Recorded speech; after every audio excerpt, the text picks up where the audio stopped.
what you see is a bird. Won't talk. Well, here we go. Push the button. Welcome to Friday afternoon at the Manor. This is live with Dr. JJ, and we have a great treat today. And we'll say over to Susan, who will welcome our guest speaker. Susan Johnson, you have the floor. Thank you. We are delighted to welcome back Juli Malone, who is going to tell us about the Festival of Beltane, is it? Which Beltane. is, yeah, Beltane. So we're going to find out what that is. Julia? Thank you, Susan, and thank you, Reverend JJ. So my name is Juli Malone, and I grew up in Dingle in Ireland, in the southwest of Ireland, and we just celebrated our third fertility festival, which is called Beltane. And Beltane is the Irish for bright fire. So the first fire festival, or first fertility festival, is St. Bridget's Day, the 1st of spring, where we welcome spring. And that's the new warmings and the new stirrings of the soil. And then we move on to spring equinox, which is just a few days off St. Patrick's Day, which is either the 20th or the 21st of March. And at that stage, we're celebrating the fertility of the ground. We're celebrating the bud energy and the leaf energy. And that was 6 weeks ago. And then the third fertility festival in the Celtic wheel of the year, which encompasses the solstices, which are the highest and lowest point, the winter and summer solstices. And then we have the equinoxes, the autumn and the spring, which are the point of balance. And Beltane, Lunasa, Sown, and St. Bridget Day are the cross-quarter fire festivals. So Beltane, which is the bright fire, is the third fertility festival. Then we lead on to summer solstice, and then we start our three harvest festivals, which is Lunasa, autumn equinox, and Halloween, or Sown, as we call it. So what do we do for Beltane? What happens? My first introduction into, I suppose, keeping an altar and a nature table was Beltane. So the 1st of May and the whole month of May was seen as the month of Our Lady, of the Blessed Mary, but also of the Great Mother and the Natural Mother. And each and every home in Ireland would have had an altar and a table with the Blessed Virgin, and we would bring flowers in there every day. We would continuously clean it, and there would be huge dedication to Our Lady. And years ago, what they did was they lit the fires. They lit 2 fires, and then all the cattle were driven through the fires, and the smoke would have been seen as a purification ritual. And it's the month of the flowers. I think it was 2 days ago, I saw the first rose of summer. So we would celebrate it on the 1st of May. But yesterday was the astrological Beltane, which was the exact point, because it's lunar. So that was the exact point between the spring equinox and summer solstice. So yesterday was that exact point. And we have 8 fire festivals running the whole Celtic wheel of the year. And for each of those festivals, it's a 3-day event. And for them to make sense, it's easier to look at them from an agricultural point of view. Because if we go back hundreds of years, if we go back 100 years, everything was based on the land. And on, especially before electricity. So everything was based on our food, our water, our shelter. Everything came from the land. And in Ireland, we have really ancient honouring of the land and very rich rituals that would be, and celebrations honouring the land, the moon, the stars, the sun, and the sun god.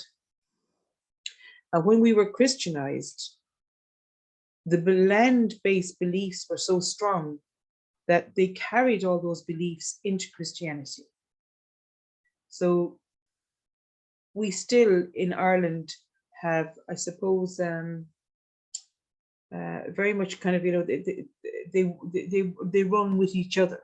So a lot of Christian Catholic, because we're predominantly Catholic, would also honor the old pagan ways. And I don't really differentiate because to me, it's all land-based. It's all based on the honoring of the land.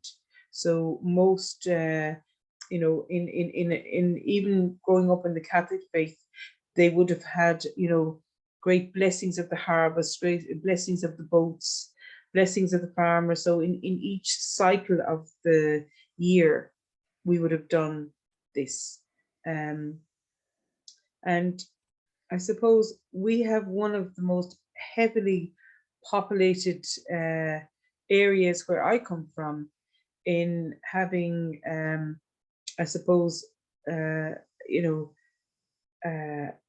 what I probably call the stone beings, these huge burial grounds and areas of ritual where they would be stone circles and stone mounds and little hermit huts.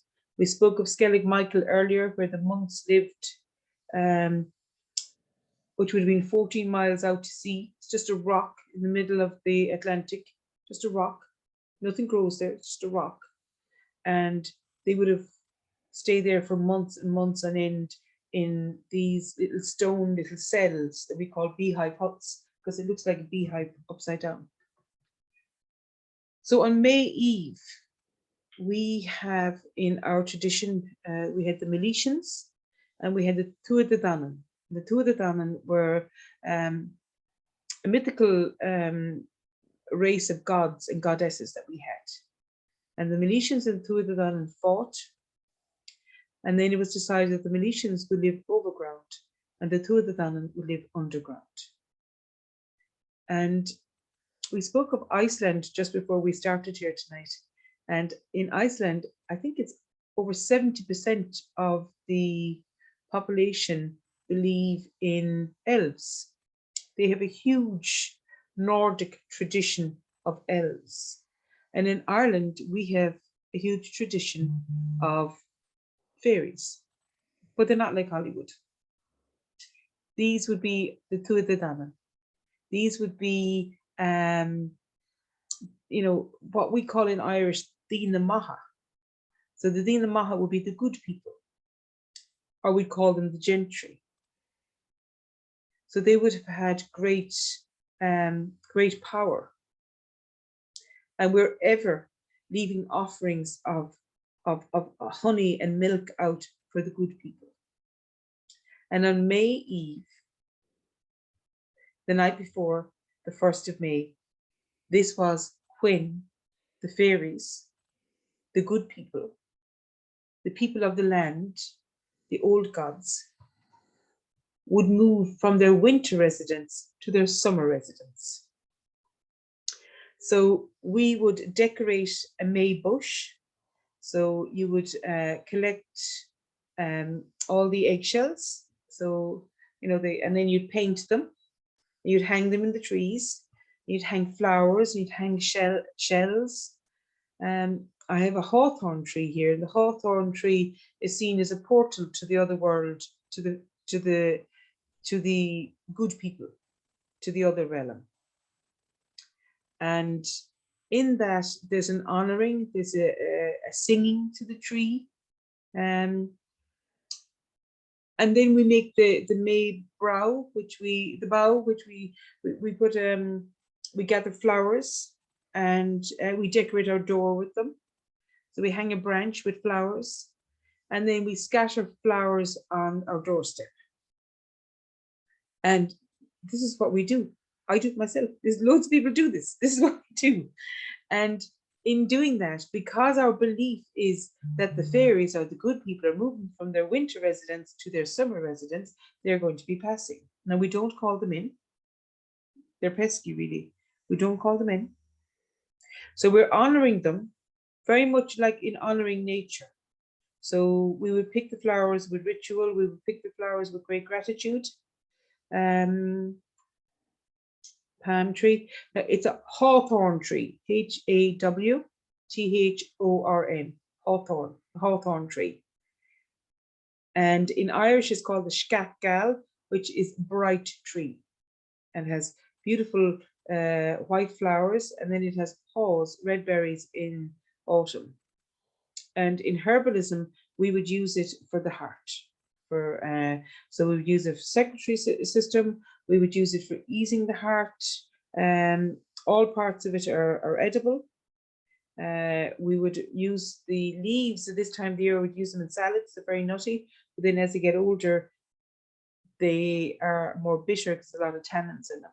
But at this time of the year, it's really lovely to put in salads, and beautiful bright white flowers, which would be used to decorate as the May tree. So that would be one of our sacred trees, the hawthorn tree. So we decorate the hawthorn tree. We would scatter the flowers, and they would be great prominence to yellow flowers. So again, you're coming into summer season. So it's the first of summer for us. We'll be honoring the sun.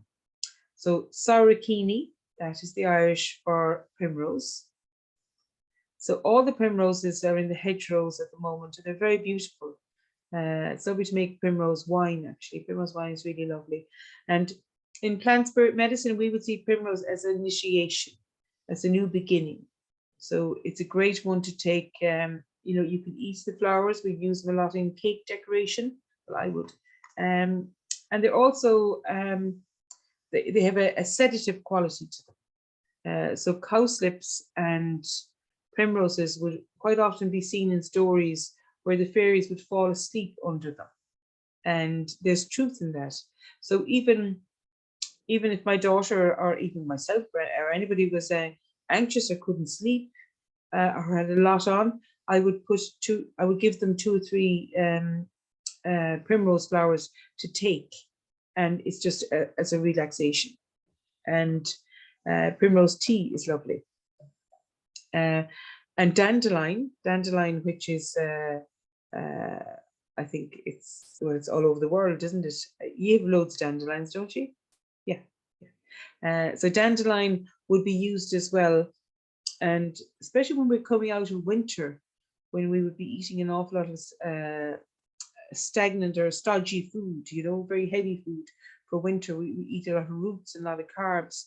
So dandelion would be used to cleanse and clear our liver and our kidneys, and just to clear out that winter kind of heaviness.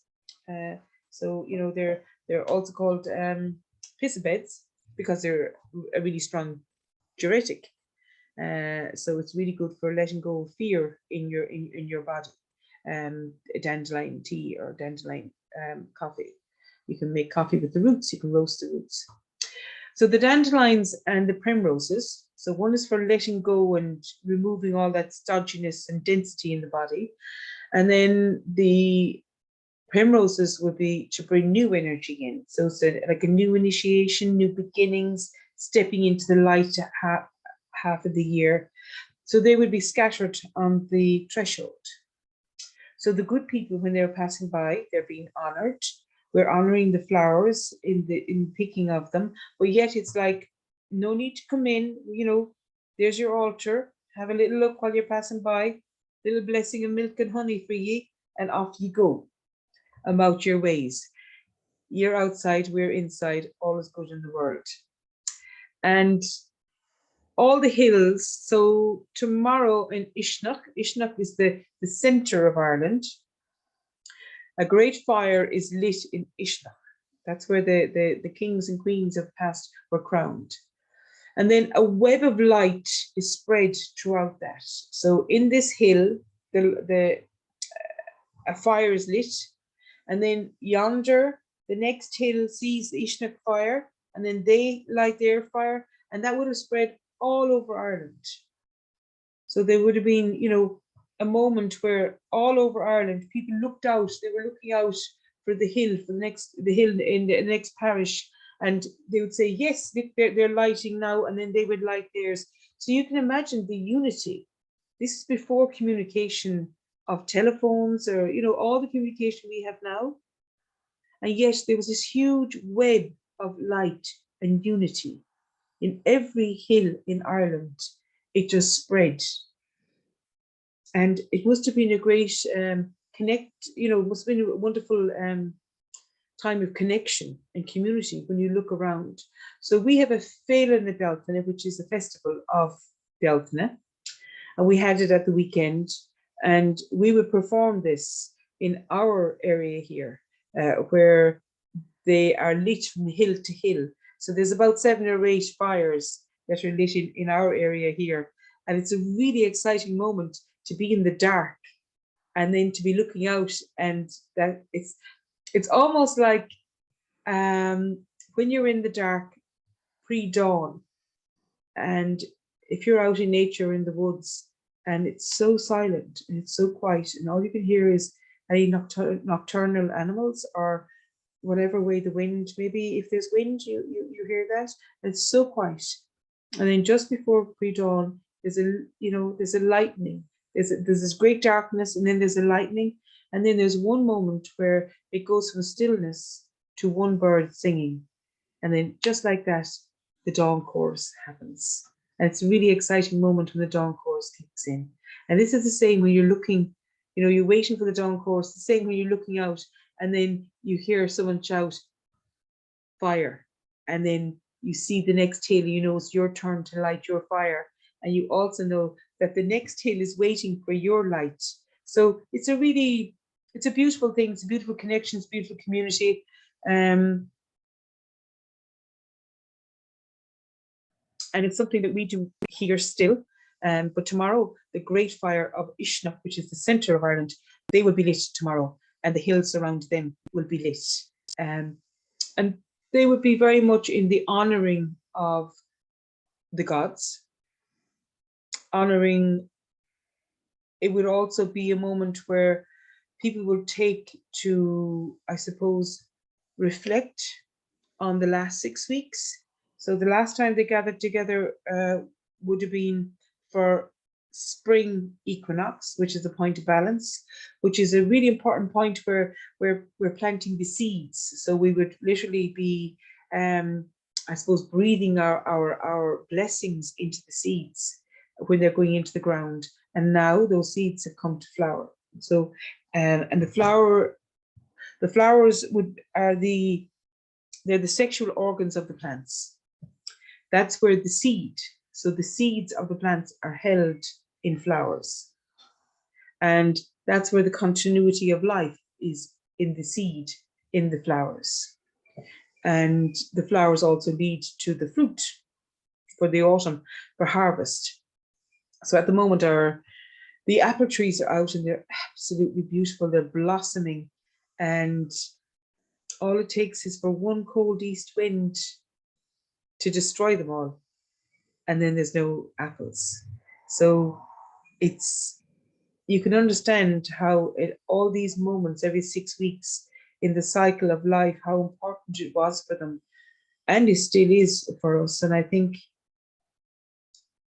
as we enter a time of really deep change in the world now, and as we enter a time where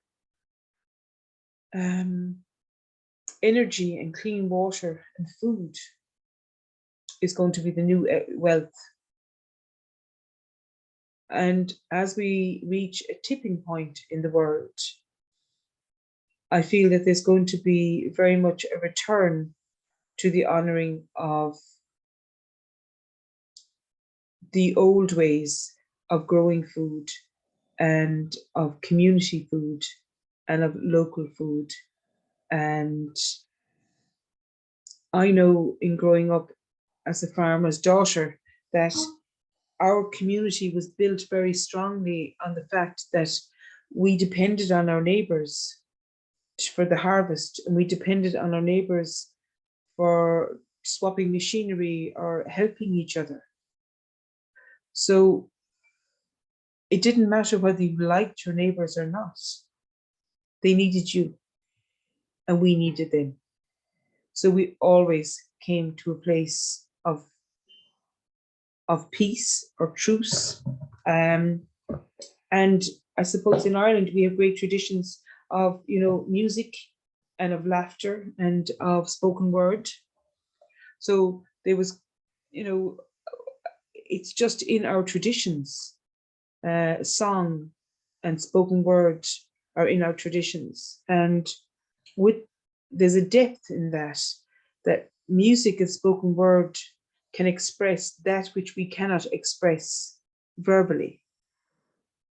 And I remember even as a child in gatherings in the house and in my neighbor's house, and you know, even if tensions were high that day, and you know, I don't know, machinery broke down, and you know, life happened, and things were stressful, and trying to bring in the harvest, and the weather was going to break tomorrow, and lots of things happened. And you notice that that night, you know, the music that was spoken or the music that was played, it could reflect what was happening during the day. So some days it would be a great expression of joyful, and you know, everything going really well. And then other days and other nights, it would be an expression of the dark side of life, because that's what they were dealing with during the day. So I think it's just a lovely way that they were able to express that which they could not speak, but they were very reliant on each other. So this is very much still, there's great movements of I suppose, community growing in food and sharing resources are returning now. And especially with the European war, where our energy is, and it's happening all over the world, will almost become prohibitive, the prices.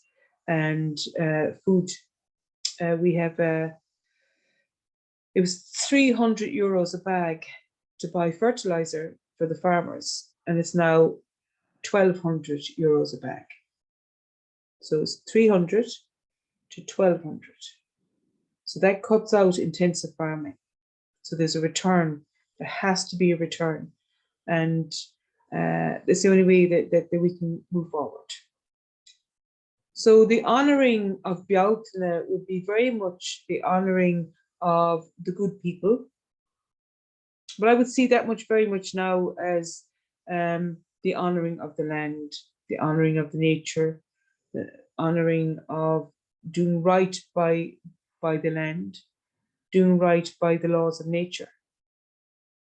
And we understood this in our psyche. We just understood this. We grew up with a real love and a nurturing of the natural laws, and in how to treat the land and all the beings of the land.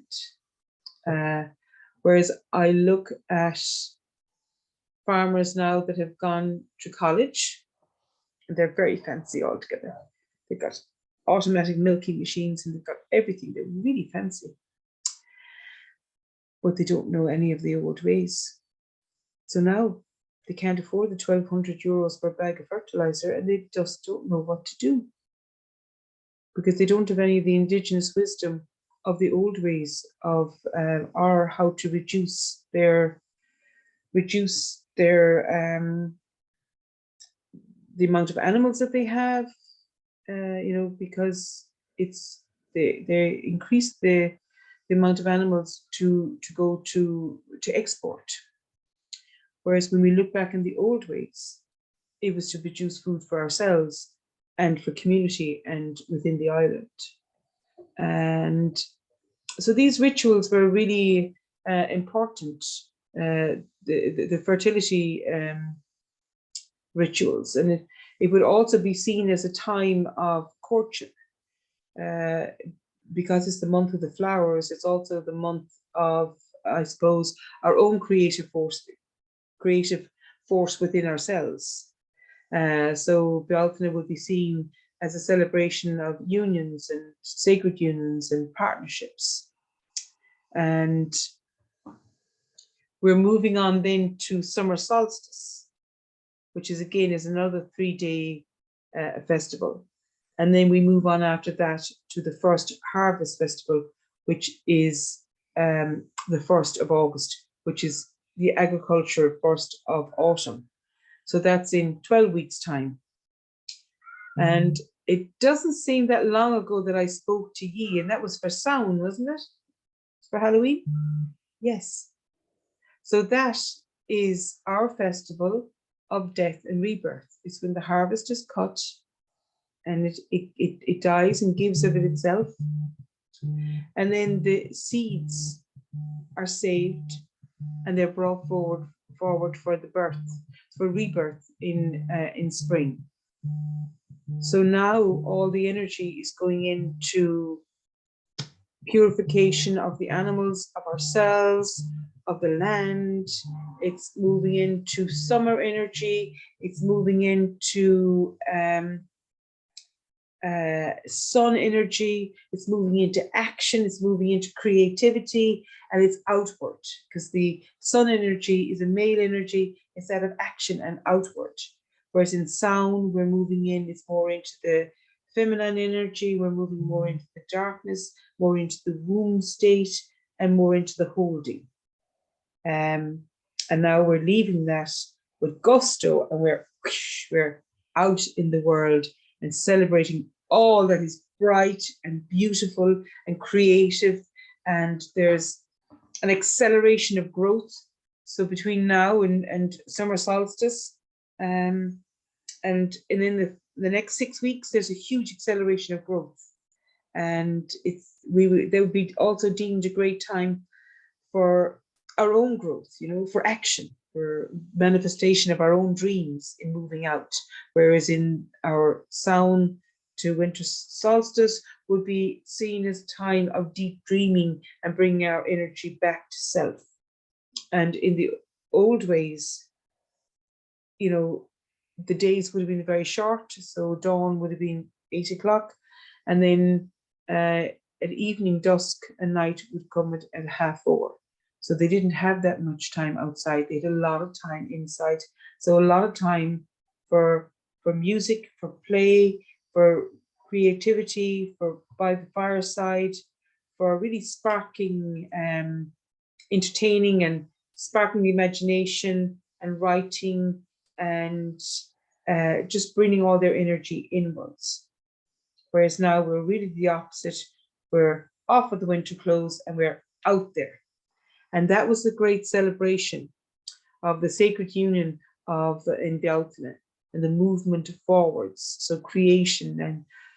And when we look here now, like the fields, we've loads of sheep in Ireland. So the fields are full of lambs, and the hare would be very sacred. The hare, so it's like a large rabbit. So it's native to here, the brown hare, and it would be very sacred to us as they would be seen as shapeshifters. So the belief was it's against the law to kill a hare here. So you never kill a hare, because it was believed that they were shapeshifters and that could be your grandmother coming back, and usually connected to the feminine of coming back, and they were seen as very sacred. And there's loads of them out at the moment with their leverets. They're young, and they may have 2 or 3 young, but they drop them in different places. So they're continuously darting around the fields trying to go to see their young. So the hare would be very much connected to fertility as well, and the lambs So that I suppose is the highest point of creation and rebirth. So it's just after Easter. So it's like, it's almost like everything is born. It's this huge rush of energy, of creativity, and we feel that within ourselves as well. That feeling when you step outside, and the temperature is just rising here in the last week or so, and just to go from the cold and to be able to walk with summer clothes, it feels lighter, it feels brighter, it feels your body can relax, it can relax, it can just like I do morning meditation outside in the morning and greeting the morning sun, and just to be able to stand outside and for your body to relax and just feel the sun on your face, it's a really beautiful thing. Whereas during the winter, you're wrapping up and you hope that there's that you can see through the rain and through the clouds, that there's some sun coming through, even just a little splinter of it. Whereas at the moment, it can be really beautiful to actually really feel the heat and for your body to relax. So that would have been a huge celebration for them to gather for the 3 days of Beltane, in celebration for the seeds that were now growing, and in anticipation for rampant growth that's about to happen, and celebrating life all around. And you can imagine this web of fire going from hill to hill is very beautiful. Does anybody want to ask me a question? I notice that I just keep talking, but I don't. Do you want to ask me anything? So you were mentioning about the elves in Iceland, and then Yes. you call the good people in Ireland. Now, you wonder if just are they the same people but just different names? I think they're all connected to nature, but Yes. somehow they feel very different. Mm-hmm. They feel very different, and I think because in Iceland it would be very much the Nordic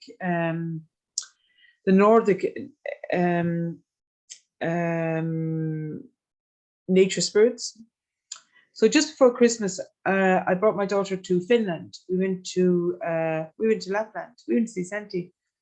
She's 9 3/4, and we went to Lapland to meet Santi. And she's in the chair opposite me there now. But it was such a beautiful thing to be in a Nordic country. So Lapland is deemed as the official residence of Father Christmas or Santi. And to be out with the reindeers in the woods and in the snow, energetically, is very different. So they don't have any animals there like us. So we have lots of sheep and we have lots of cows in Ireland. And I don't know, we're very much based, there's a lot of energy based in the good people that live under the ground. And even in the old stories, the Miletians and the Tuatha, our old gods, the old gods agreed that they would live underground. The Miletians would live overground. But the elves in the Nordic country, and they have a lot of Viking energy in Iceland. It feels very much like the elves are overground. Does that make any sense, JJ? Very much so. Very much so. Yeah. Yes, yeah. So I think it's the same. It's the same, but they're different. Do you know what I mean? Mm-hmm. Yeah. Ours are very much. We're very stone based here. We're all into. If you've ever been to Newgrange or any of the sites in Ireland, mm-hmm. we've been moving boulders for thousands of years, stones. Mm-hmm. We've been moving huge stones and boulders. Whereas I think in the Viking countries and Nordic countries, they have real densities of woods and trees, and so that's more elf-like. Yeah. Mm. That does make sense, definitely. And you mentioned reference to like hawthorn and dandelion. It's interesting because my dad, it was a tradition in our home. we would often harvest the dandelion and make salad, Mm, and make dandelion wine. But I yes. never heard of making dandelion tea or dandelion coffee. And these are, so you basically take the root of the dandelion and you roast it to make coffee. To make coffee, yeah. It's a lot of people, uh, they would, if they didn't drink coffee, they'd actually drink dandelion coffee. So it's a thing, you can buy it. It's a commercial thing as well. But you would just dig up the dandelion. So if you think about it in nature, the dandelion has got a big tap root. It's got a deep tap root, and what it does, it pulls up all the nutrients up to the top. So it's very rich in nutrients and vitamins. Um, and you would dry it, roast it, and then you use it for coffee. I would use it in tea, so I would use the leaves in salad, and I would use the flowers in a tea. This time of the year, I would use them with nettle, which is like really good for holding your boundaries, really good, nourishing. It's got a high iron content in it. It's got loads of vitamins and minerals. And then cleavers are really good for flushing your kidneys, and that's where we store our fear. So it's really good to keep your kidneys clear on that part. And then dandelion is really good for your liver, and that's where we store our anger. So cleavers, dandelion, and nettle are really good for fortifying yourself, and but yet letting go. And then I would also use maybe some daisy or some roses in there as well. Rose is really good for the heart, and so is hawthorn. But this is very simple ways of going out and just picking. And once you know, plantain is another one. And plantain, we would use in ancestral healing and in honoring those that have gone before us. So they're just powerful little punches of tea, and when they're picked wild, you really get the nutritional benefits because the life force and the vitality of the plants are at their optimum. They haven't been dried or stored or traveled. So and it's really nice to connect with that wildness, I suppose, in eating wild food. Well, you mentioned cleaver. What's cleaver?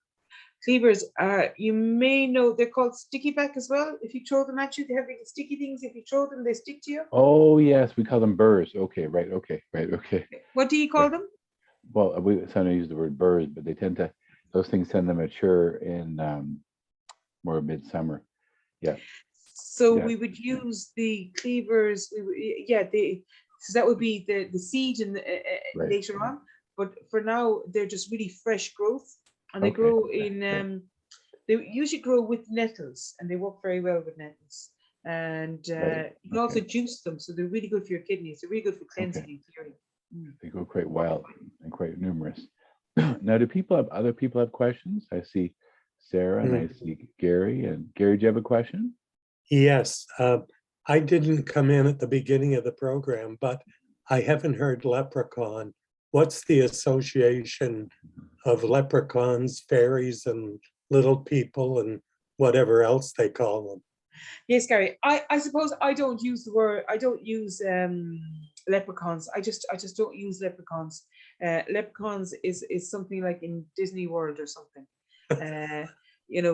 And I would see it as, so we call them the good people. And our fairies, they're human. They're like us, except they're smaller. So they're not Tinkerbell, they're serious. They're serious. Our fairies are serious. So we're continuously honoring them. We're continuously leaving plates of food out for them. We're continuously, putting flowers in the threshold and flowers on the door and decorating trees to make peace with them, so they may look on us favorably. They're not to be messed with. They're to be respected. So I wouldn't run around calling them leprechauns myself. Personally. I would call them the gentry. I would call them the good people. We would use terminology like that for them, and we would view them really as living underground, and we would see the hawthorn as a portal to Mhm. the other realm. And that's why May Eve, when they move from their winter residence to their summer residence, they're out and about, and you got to have your wits about you. Mhm. And you got to leave offerings out for them. And, you know, it's a very real thing for us. It's a very real thing. So just like when I spoke to you about Halloween and sound to us is a very serious festival of the dead and of our ancestors. Halloween is a completely different story, you know. I don't know what it is. It's running around getting candy. I don't know what it is. It's dressed with a screen mask. I don't know what it, you know what I mean? So to me, leprechauns are, you know, they're kind of like the screen mask version of Mhm. the old gods, the gentry, the good people, the nature spirits that are ever present in the land. And we spend our whole lives trying to appease them and honor them so they will look on us favorably, so our water will be clean, so our harvest will be good. Do you know what I mean? Yes, yeah. Yeah. I was in Ireland a couple of years ago in May, and the Okay. weather was gorgeous. Yes. I had mixed emotions about Dublin. I know it's Yes. very historic, but I felt so depressed in Dublin, and I Yeah. don't know why. Because half it is Disneyland now. Pardon? So it's like going to Temple Bar. It's like you like lane, the leprechaun here and leprechaun there. Do you know what I mean? It's just Yeah, it's like going to Disneyland. It's yeah, a caricature of what it was. You know, it yeah. just Well, yeah.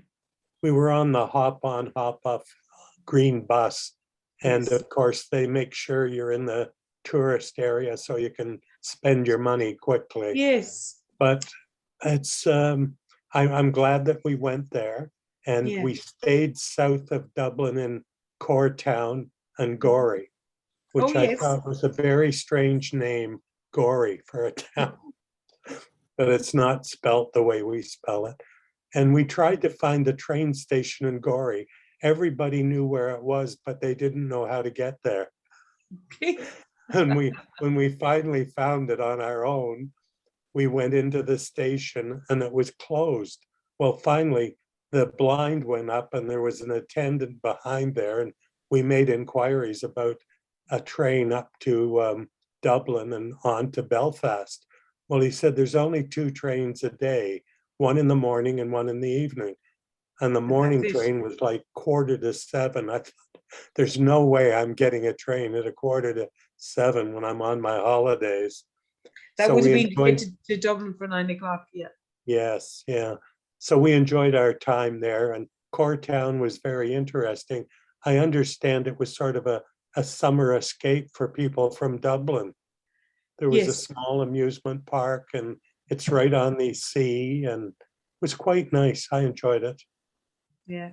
It's wonderful. And I suppose the more west you go, like there's parts of Dublin that are very commercialized, but then it is no different to every other Oh, no. city in the world, you know, where there's highly concentrated commercialized areas where, you know, we were talking earlier about Cambodia, or we're talking about in Vietnam, you know, it doesn't matter where you go, whatever it is, like Buddhism, there would be areas where there's, you know, all kinds of Buddhist shops and all kinds, you know what I mean? It doesn't matter where you go. So the leprechaun, yes, is, then again, you know, there's a leprechaun festival above in Carlingford, and they say they see leprechauns all the time. There's a man up there that has stories of leprechauns all day long. Whereas, So Julie, you mentioned the term gentry. Now, when I think of the word gentry, I think of aristocrat, yeah, but I think you yes. mean good people. So how do you differentiate between the term gentry when it means aristocrat, and also when it might mean what is the term for good people? The good people. So yeah, so they would be very favorable terms. So I suppose there'd be terms where they're seen in a higher status. So the gentry or the aristocrats. So when the two of them, the old gods, so that would be Danu and Malcolm Lear and the Oh, don't give it to me, Dale. Well, Joyce, there you go. Your pleasure. I know you so should. the let's say the god of Ogma. Ogma would have been the god of the Ogham writing, which is the linear writing that we have in Ireland, way ago. And the first linear old medieval linear writing would have been apparently written on the beech tree. And in Sweden and in Germany, the beech tree is called the book or bok. So book came from that. So the original writings came from writing on the beech tree. So these old gods, each of them, there was the god Eru, the goddess Eru. So she would be the overriding goddess in Ireland. The goddess Ermit would be the overriding goddess of all the herbs and plants. There would be Danu, the fertility goddess. So they are the gentry. They are the aristocrat. They are those that came before us. They're the old gods. And they now live in the mounds and underground. Does that make sense? Very much so. That's great. Yeah. So, any other questions, Sarah, Joyce, Susan? John? Yes. What is the church's attitude towards the old beliefs? Well, I was saying that, Gary, in the beginning. So because our beliefs, old beliefs, were so strong, a lot of those beliefs are here. I know, and I practice this because they were carried through the Christian faith. Right. So all the old wells were Christianized, and old places of worship were Christianized. So it was so strong. The land worship was so strong that in Ireland, in order to Christianize, they had to bring a lot of the old ways into Christianity. So spring equinox would be St. Patrick's Day. So Christmas Day would be the return of the light of winter solstice. So there's a Christianized version of all of the old, and they would be within a few days of each other. St. John's Day is the 23rd of June. Solstice is the 21st of June. So they run in tandem. They run in tandem, and maybe that's what's different about Ireland, that the old ways were carried into Christianity. And which I think, because obviously we have gone through a very dark phase of the institution of the church in Ireland, and we've gone through a very, very dark phase of how women were treated and how children were treated. And when I was younger, everybody went to mass. Everybody just went to mass. That's just what happened. Everybody went to mass every Sunday. We all went to mass. There's thousands of people who went to mass. Thousands. You daren't eat before mass. You wouldn't eat until after you received your communion. After mass, whereas now very few go. And I think because of the darkness of the abuse and because of the sexual abuse on children, and also the abuse of women and mothers and babies homes and illegal adoptions, and so much of this has come to light now. We've had so many tribunals that there has been a huge fall in attendance in Catholicism, and but I also think that the old ways are coming to the fore, but because the old ways were so strong, they had to be brought into Christianity. I think because Christianity was so strong, Christianity will also be brought in a new way with the old ways moving forward. Do you know what I mean by that? Well, we have a similar situation here with the indigenous population and the schools. So I don't know what's going to happen there. It's just a horrible situation, which we've known about, but was only revealed recently to any extent. Well, I suppose it's Roshimaya. What was the I was talking with Roshimaya earlier. Say no. Hey. What was the Hello. phase that we were talking about beforehand? You were saying to me about dark and light. What did you say? Oh, what happens in the dark always comes to light. Okay, go on, go back up there again. What happens in the dark always comes to light.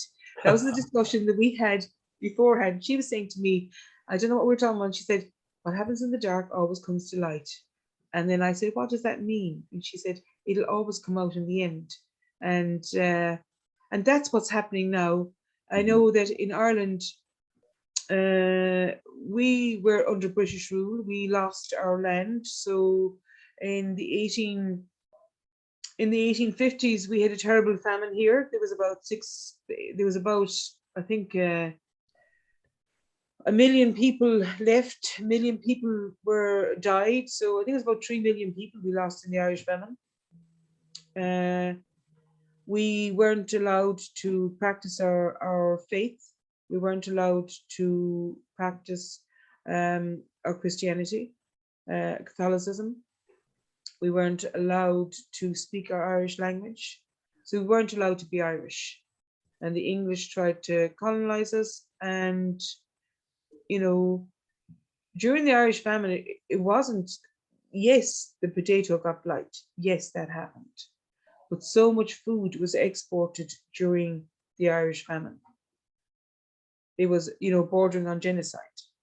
That, millions of our people died. Millions died. And they died at the side of the road.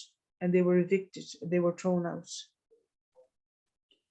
And Irish, part of that resistance was Catholicism. So we have there's a very strong and almost a dark side in Ireland. So if you think about the repression and suppression of the Irish people at that time, millions of them died. When they left, when they call them coffin ships, because when they left, they didn't come back. Very few came back. And they went to lands of America, Newfoundland, Canada, England. They went all over the world. And I think that's why we are, as a nation, are very welcoming, because the world welcomed us when we were dying at the side of the road here, when our food was taken off us, when we couldn't even have public mass. So on Easter Sunday, on St. Patrick's Day, and many other of the large festivals, we have mass on hilltops with fires at 6 o'clock in the morning, because they were banned from practicing their religion from sunrise to sundown. So they used to gather in the dark before sunrise. And during the turn of the century, then, and when we got the independent state back in the 20s in Ireland, it's almost like we were allowed to practice our faith again, but it was very much part of the resistance as well. It was very punishing. And I think the real love and the real compassion and the real light of Christ was lost. And a darkness, the institutions in Ireland, they were paid to have children. They were paid for the babies. So it kind of became a business. And we were a very wounded nation. We were very wounded after the famine. And I think there was a lot of confusion as well with our faith. And I think a lot of darkness and a lot of trauma of the famine was played out in society then. Does that make sense? Very much so.